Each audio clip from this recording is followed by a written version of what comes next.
Hello, good evening.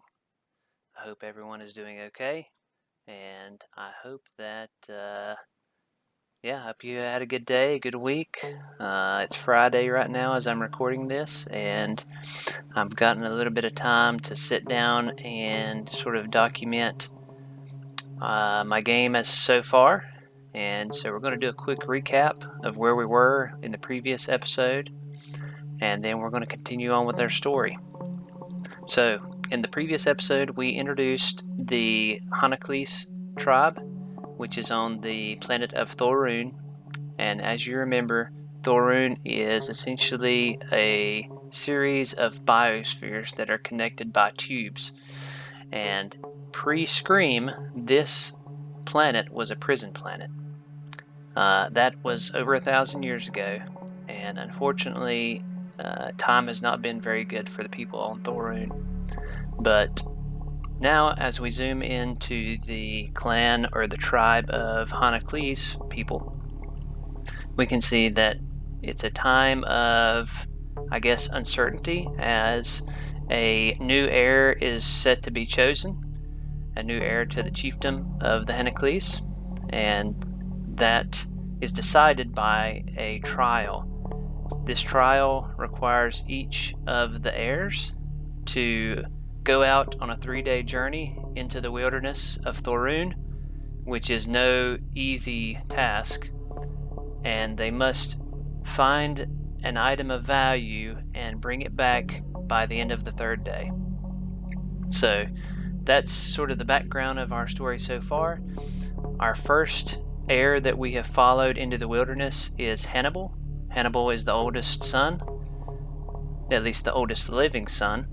He's already made it through his first day, and I believe that we are just past the morning time. It's approaching lunchtime, and he's made it to this unfamiliar biosphere. And I believe that's where we left him, is that he was actually able to make it through the airlock into the biosphere, and that's where he stopped in the previous episode. And that is where we will begin now. As Hannibal steps into the smaller airlock, he can see that the next door in the airlock is already open. He investigates the door to look for any clues. Wisdom and notice check. DC 10. I roll a 12, minus 1 on his notice, so he actually rolls an 11. He's successful. It wasn't particularly clear to Hannibal at first, but it appears this door has had the lock destroyed. Based off the rusted damage of the lock, this must have happened a very long time ago. Since we don't know whether Hannibal would try to cover his tracks or not, let's roll to see if he would. D4. Odds, he proceeds, without any closing of any doors or such as this. Evens, he closes the door as he enters the biosphere. I roll a 2. Hannibal, considering that he doesn't want to have his back exposed and would appreciate a safe place to fall back to if needed, pushes closed the first door he came through. Again, it screeches as he pulls it closed. At least a beast wouldn't be as likely to get behind him now. So, as sort of a meta note here, I would say that Hannibal probably gains a trait of always trying to leave a way out for himself, or he's at least more likely to do so in the future. This is how I'm going to be trying to help develop some of their characteristics and the choices that they tend to make, each of the characters. Alright, made a note aside, Hannibal steps out into the dome of the biosphere. He can see the huge structure of an ancient prison up ahead. This biosphere is eerily quiet compared to the Hanaklees biosphere that he comes from. He considers how he will approach the biosphere. I roll a DC 10 int and no check. I roll a 7 plus a 0 for his no skill. Hannibal seems to remember that his father talked once about nearby biospheres, but he's really not able to make any good discernment as to whether this one is familiar or similar to the one that he comes from. He decides that the best route is probably just to go directly toward the prison. I roll a d4 to see if there's anything interesting that happens along the way to the prison. I roll a 1. Along the way, Hannibal stumbles across a small abandoned building with a red cross painted on the front of the building. Int and no check to see if he recognizes what this ancient symbol means. I roll a 4 plus 0. Hannibal doesn't recognize the symbol, and noticing that the door looks jammed, he doesn't even bother investigating. Continuing on in the courtyard of the prison, Hannibal steps through the gates and is surrounded by blackened stonework. Much of the prison is overgrown by plants. I have him do a wisdom and a notice check with a DC of 8. I roll a 6. Not noticing anything out of the ordinary, Hannibal heads toward the front door. The door actually is missing, and so Hannibal steps through the doorway into the main lobby. As he steps into the lobby, the sun throws a shadow across the ancient stone floor. He can see that there's a thin layer of dust, but it looks as if it hasn't really been disturbed lately. He looks around the room, trying to find anything of use. A DC 6 wisdom plus notice check for this one. I roll an 8 minus a 1, so he rolls a 7. At first, he doesn't really see anything of note as he walks around what remains of the main desk. Strewn across the floor are ancient writing utensils and scrap pieces of metal that once belonged to something. He stands in silence, scanning the room before noticing a shadow reaching out into the open front doorway. Hannibal's breath catches as he turns to see what has stepped into his area. He freezes where he stands as fear grips him. He knows this animal, and a terrible animal it is. It's a blind jackal, a mutated dog whose eyes were long removed via evolution, with ultra-sharp ears more than make up for whatever thing he lacks with having no sight. I roll a panic check, similar to the mothership rules, a 2d10. If I roll a 2, then Hannibal panics. Luckily I roll a 9, so Hannibal is able to keep his cool and he doesn't move. The animal obviously has been tracking him and has cornered him here in the lobby. Hannibal quickly considers his options, and since, again, I'm still developing the character, I don't know exactly how he's going to act in this situation. He can try to distract the animal, maybe getting an advantage on an opening attack, or he can charge headlong and force the fight immediately. I roll a d4. Odd is distract, even is charge. I roll a 4. So, combat starts. I roll for initiative for Hannibal. 3 plus 0, he rolls a 3. I roll for initiative of the blind jackal, a 6. Hannibal's grip on his spear tightens, causing just enough noise that the jackal hears it. The jackal rushes at Hannibal, leaping forward, with teeth bared. I roll an attack roll for the jackal, 5 plus 1, so a 6. Hannibal uses his spear shaft to catch the mutated dog's frothing mouth and flings the animal to the side. He then immediately follows up with an attack of his own, 8 plus 0 for his base attack bonus, plus 0 for any of these other modifiers. So he rolls an 8. The jackal scrambles to its feet, and in the process, somehow Hannibal's attack bounces off the stone floor. The animal lashes out once more with its jaws. Attack roll of 16 plus 1. The animal clamps down hard on Hannibal's thigh, dealing 3 damage. So, sort of a meta note here. Hannibal actually only has 6 hit points. So in this one attack, he's already been reduced to half of his hit points. Stress grips Hannibal's heart. Another panic check. This time he needs to roll higher than a 3. He rolls a 15 on the 2d10. He keeps his control as he peels the animal off of his leg. Another jab with his spear. I roll a 5. The jackal hears the spear tearing through the air and easily dodges out of the way. Hannibal's heart is now beating out of his chest as the animal once more jumps at Hannibal's throat, where it hears Hannibal panting. An attack roll, 11 plus 1 equals 12. The AC for Hannibal is 14. This time, as the animal is landing, it lands on a dusty area of the floor. Physical saving throw. Incredibly, the jackal rolls a 17, maintaining its footing and turning back to face Hannibal. Spear thrust forward from Hannibal, and the attack roll is a 13. In this case, it actually exceeds the jackal's AC rating. The spear tip digs into the jackal's chest. Damage roll of 5 plus 1 equals 6. What an incredible strike. The jackal is reeling from the hit. I roll for a morale check on the jackal. He rolls a 10.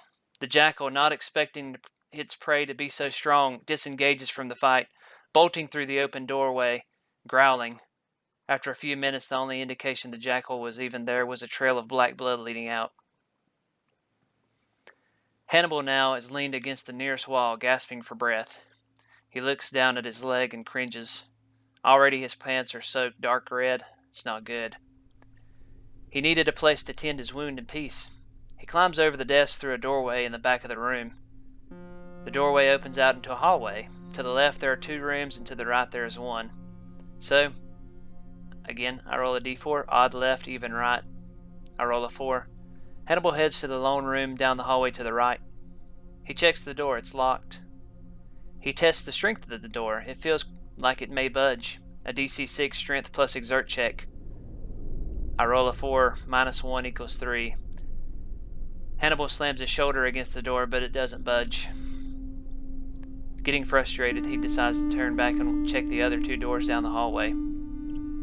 Back down the hall he goes, passing by the lobby and coming to the first door. He checks it. It opens up to a long hallway leading out into prison cells. It's dark in here, far too dark for him to tend to his wounds, so he closes the door and steps back into the hallway. Now he decides to walk to the door that's at the end of the hallway. A wisdom plus a notice check here. It's a DC 8. He rolls 8 minus 1, a 7. Hannibal fails to notice the key that's protruding from the mantel above the door. The door's locked. Frustrated, he flings his shoulder against the door. I figure this is a DC 8, strength plus exert check. Crazy enough, he rolls a 10, minus 1, a 9. The door flings open, shattering the old rusted bolt free. Hannibal, now standing in the doorway of an old office, begins to look around. He closes the door back behind him and drags the desk of the office against the door and leans back against the desk to finally rest. He's panting. His leg is throbbing. He looks around the room for anything he could use to stem the blood flow. He longingly thought of the medicinal herbs that the shaman had back in town, but bandages and healing items of any sort were strictly forbidden on the trials. He takes out his knife and cuts the lower half of his pants leg off on his good leg.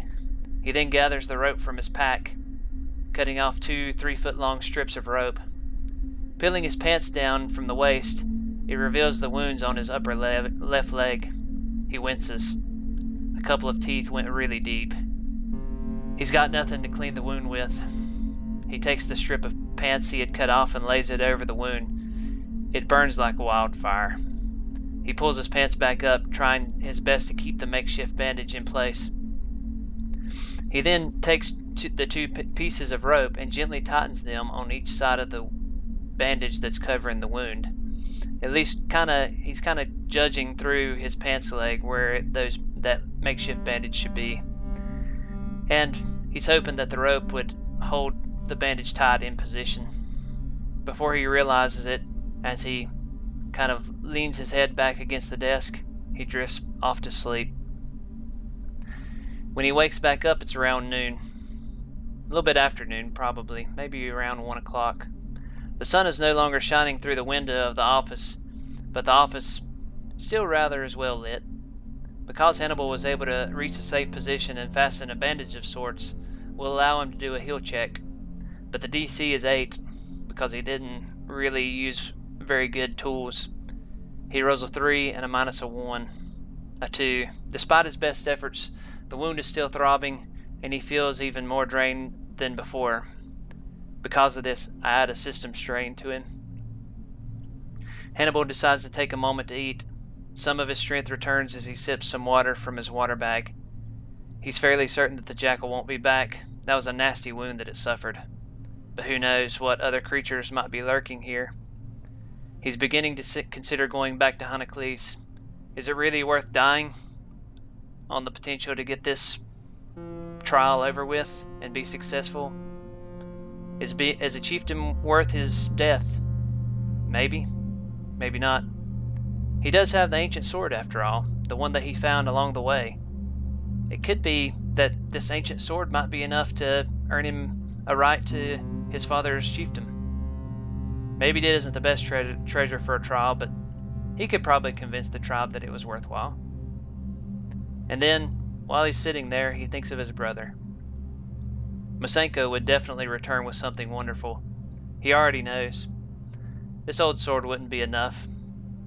His brother is a soldier through and through. He knows his brother is going to come back with something, and so he has to come back with something.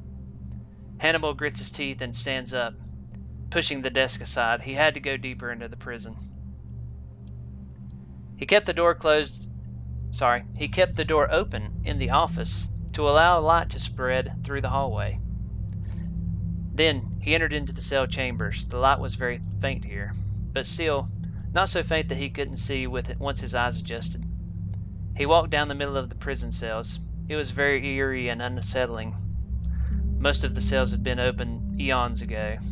The rusted bars, now much thicker from the enormous layers of rust that now flaked off of the old iron bars. He could see a layer of dust on the ground. Looks like nothing's been here in a while. Deeper in the cell block he goes. After a while, when it was just starting to get a little bit too dark to see, he was on the verge of turning back when something caught his eye. A golden glint in the darkness. Weird. Anything that has been in here this long should have been tarnished by age.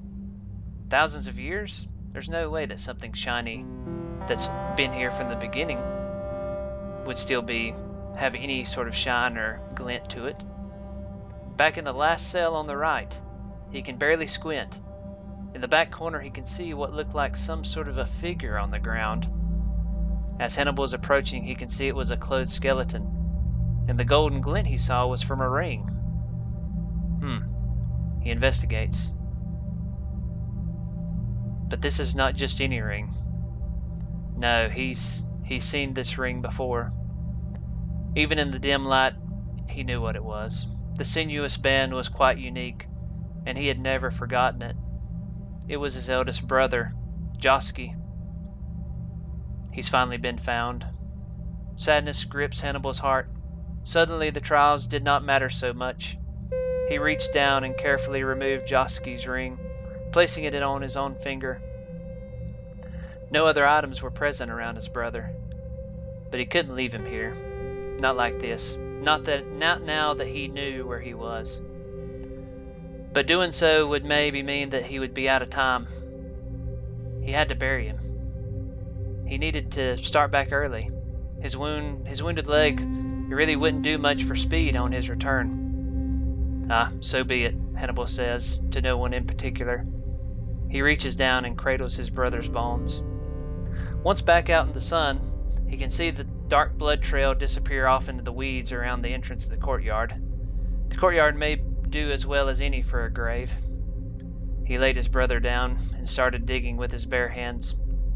For this, I do a DC 6 strength and exert check to see how quickly he's able to dig the hole. I roll a 5 minus a 1, a 4. His leg's killing him, so he had to rest quite often while he's digging.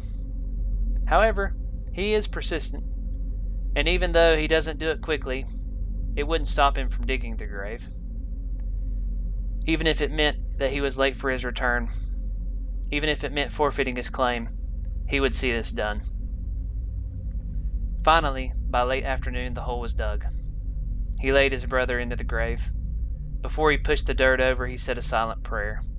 He couldn't tell how his brother had died, or what injuries he may have sustained to keep him from returning. He wished his brother hadn't died alone out here.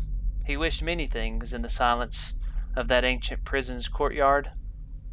A tear fell onto the dirt as he began pushing dirt over the grave. As a marker, Hannibal had already decided what to use. He took the ancient sword that was tucked behind his belt. Lost but found. That's what he thought of this sword, just like his brother. He slammed the tip of the sword into the ground. I roll a strength and exert check to see how deep it goes. 8 minus 1, a 7. The sword buries a little over halfway to the hilt. Nice and stable, a fitting marker. No time to linger, though. If there was any chance at all that he could make it back, he's going to have to push himself, and it's not going to be easy. He takes one more look at his brother's grave, and then he turns away. I roll a d4 to see if there's anything along the way to the entrance of the biosphere. A 3. Hannibal hobbles past the Red Cross building. He still seems to recall that something important about the Red Cross symbol, but at this time, he's too concerned with returning. Before long, he is back at the airlock into the biosphere. If he were fresh and knew he could make good time the next day, he would have sat down and slept in the airlock there. But time was not on his side now that he was injured. He yanked on the doorway, freeing it once more from the position it had been set in before. The screech from the rusted hinges was almost deafening now. He hoped no more of those jackals was nearby. I roll a d4 to see if Hannibal decides to close the door behind him. Since he already has shown an aptitude for thinking of what is behind him, only a 1 will allow him to leave the door closed. I roll a 3. Hannibal closes the door behind him, ensuring that nothing can easily follow him without him knowing. So now I would say that Hannibal definitely will always be cognizant of anything approaching him from behind. So I make that note on the character sheet. Now, it's late afternoon on the second day. He presses on. I roll a d6 for encounters, a 1. It isn't long before he comes upon an area where the large boulder had fell through the tube. But the boulder's gone. Hannibal feels a sudden tightening in his throat. Is he going insane? Stress level increases, and I have another panic check. He needs to roll higher than a 4. I roll a 9, which is still above that 4 level, so Hannibal's grip on reality solidifies. Maybe he is wrong about where he's at in the tube. He may have not noticed another opening above him before. He pushes the thoughts out of his mind as he continues on. Are the weeds thicker now? Maybe his mind really is beginning to fade. Maybe the wound's already infected. He's beginning to doubt everything. Before long, his exhaustion is beginning to take him. Although it's dark, he is still able to make his way through the tube. Does he play it careful or press on? Based off his previous decisions of pressing on when danger is present, this d4 roll will require a 1 to cause him to stay. I roll a 2. By now it's around 9 p.m. He chooses to press on. So, another meta note. Since he's consistently pressing on and being determined, I'd say that in the future Hannibal will probably continue to make these types of decisions. Another d4 for an encounter roll, a 3. He makes pretty good time through the heavy weeds, despite not being able to see very well. Late night, he figures he needs some rest, or he may not be able to make it at all tomorrow. He eases himself down against the side of the tube with weeds arrayed out in front of him. Panting from pain and exhaustion, he reaches into his pack and pulls out some food and water. His water bottle's almost empty. Food's still good, though. He didn't realize he'd been drinking so much water. It isn't long before he starts dozing off to sleep. Since Hannibal pushed through much of the night, he isn't really able to get a full night's rest. So I'm going to do 2 things. First, I will roll a d4 to see if there's an encounter. I roll a 3. Hannibal has chosen a good resting place, and he's able to sleep undisturbed until the sun begins to rise. Now, since he's only taken a short rest, I'm going to allow him to only roll half of a hit die roll for his health back. Normally, a hit dice would be a d8 for health regen on a rest, a big long rest, but again, this isn't a normal rest, so a d4 is rolled. I roll a 1. Hannibal now has 4 hit points. Not the best, but it's better than a 3. Early morning rolls around. The sun crests the hillside outside of the tube and jars Hannibal awake. Aching, he pushes himself onto his feet. Hannibal swaps out his last oxygen tank. His leg is throbbing this morning, but he definitely feels slightly more energetic than he was when he first sat down. He pushes on. I roll a d6 for encounters, a 5. He's able to make good timing today, despite all of his shortcomings. He forgoes breakfast to try and keep pushing through. Mid-morning of the 3rd day. By now, the weeds are no longer as thick as they seemed before, and he trudges through them. His mind's beginning to wander, whether from his wound or lack of sleep. I roll a DC-6 wisdom notice check to see if he snaps out of it. He rolls a 6 minus 1, so a 5. All encounter rolls for the rest of the day will be a D4, as such, the next portion of his journey will lead him towards the crossroads. I roll a D4 for this encounter, a 1. Hannibal is pushing through the weeds and fails to notice that there's a deep hole in the way. He begins to tumble into the hole. A dexterity and survive check, a DC 8. I roll a 9 minus 1, an 8. Right as Hannibal begins teetering over the hole, he grabs a handful of weeds and pivots on his one good foot that's still on solid ground. He flings himself back into the brush, avoiding damage. Climbing back onto his feet, he peers over the hole. Looks like it's about 8 foot deep. He didn't remember that along the way. But then again, it's hard to see anything in these weeds. He skirts around the hole. Lunchtime. With the sun at its zenith, Hannibal reaches the crossroads. He's been making decent time, and he believes that he can take a moment for some food, which he does. He should be able to reach the Golden Rim Gate by nightfall. I roll a d4 for any encounters, a 4. Whether the food or the thought of home, Hannibal can feel himself pushing hard to get back. Now that he's back on the main road, he can see clearly ahead, and for the first time he doesn't feel as if there's a constant danger about him. Mid-afternoon, the final leg of the journey. It's been 2 days since he's passed through the old blast doors that segmented this section of the tube. He walks through the airlock and into the final section of the tube. I roll a d4. I roll a 1. Not long after passing through the airlock, the sun is beginning to wane in the sky. I roll a wisdom and a notice check for Hannibal, a DC 6. I roll a 3 minus a 1, a 2. He's trudging along, looking at the ground in front of him, which is why he doesn't notice the person laying against the tube wall until he's almost completely passed by. The person is wearing dark, tattered clothing. It isn't far to the gate now. He needs to continue, but because he doesn't have time to help this person. Then again, helping someone in need in the tubes is the right thing to do. And as such, since I don't really know how Hannibal would react in this situation, I roll a d4.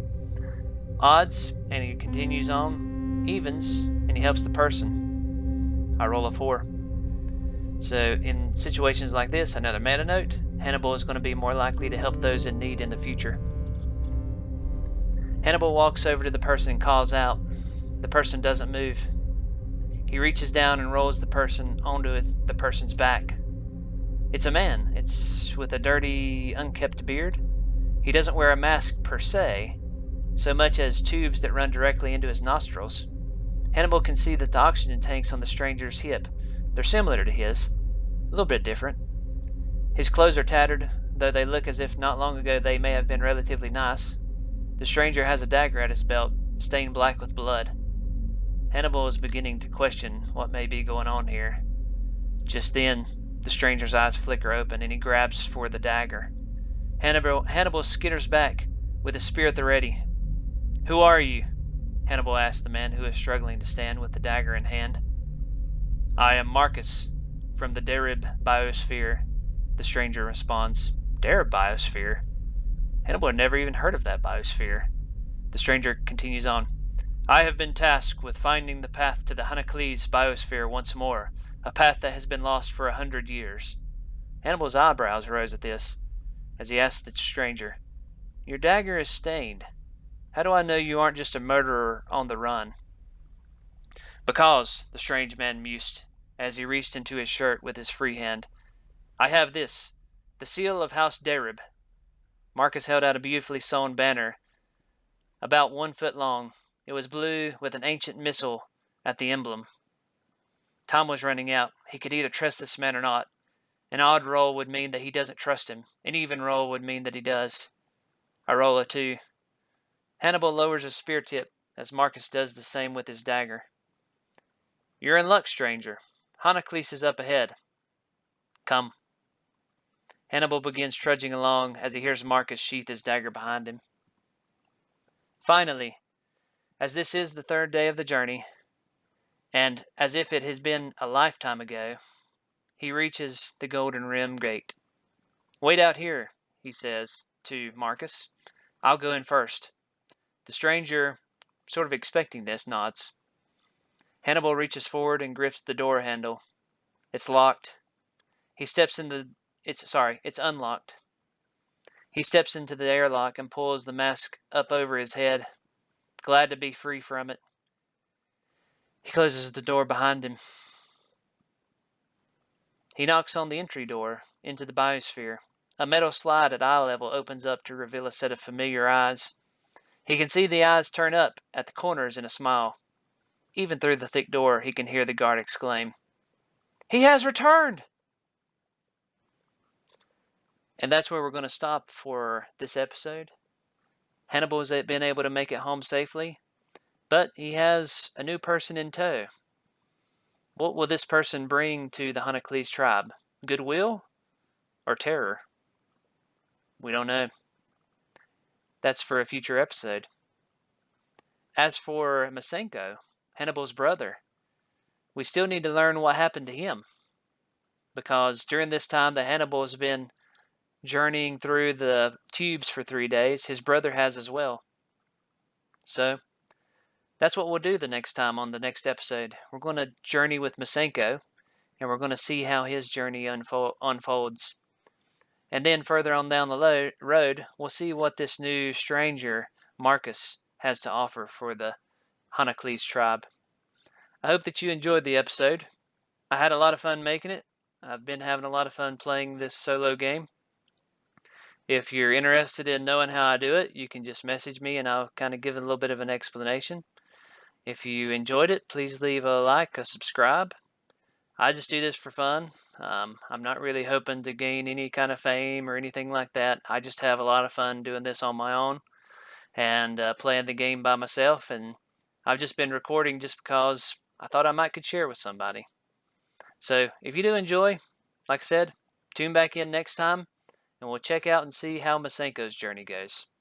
Thanks and have a good evening.